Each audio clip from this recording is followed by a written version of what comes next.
तर मी ना आता दुपारच्या वेळेस बनवलाय छान असा गाजराचा हलवा. आणि आता ना थंडीच्या महिन्यामध्ये गाजरं भरपूर येतात. जानेवारीच्या अगोदर तर गाजर, नंतर ओली मटार, भरपूर अशा भाज्या येतात. त्यामुळे भाज्या खाऊन घ्यायच्या. आणि माझा पण गाजराचा हलवा राहिला होता करायचा. रेसिपी लवकरच येते, मी गाजराचा हलवा कसा बनवलाय.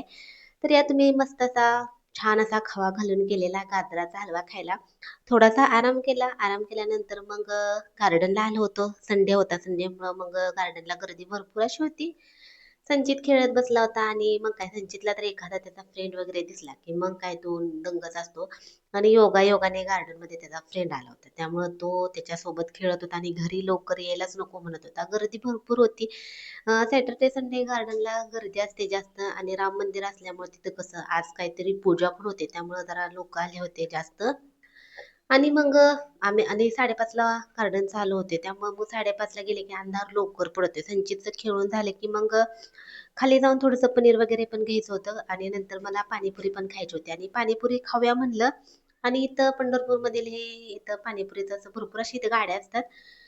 पाणीपुरी छान अशी खायला लागले थंडगार, पण काही एवढी चांगली नव्हती. थोडंसं वेगळ्या ठिकाणी खाऊ म्हणलं, पण एवढी काही बरोबर वाटली नाही. चला, मिनी ब्लॉग कसा वाटला नक्की सांगा. बाय.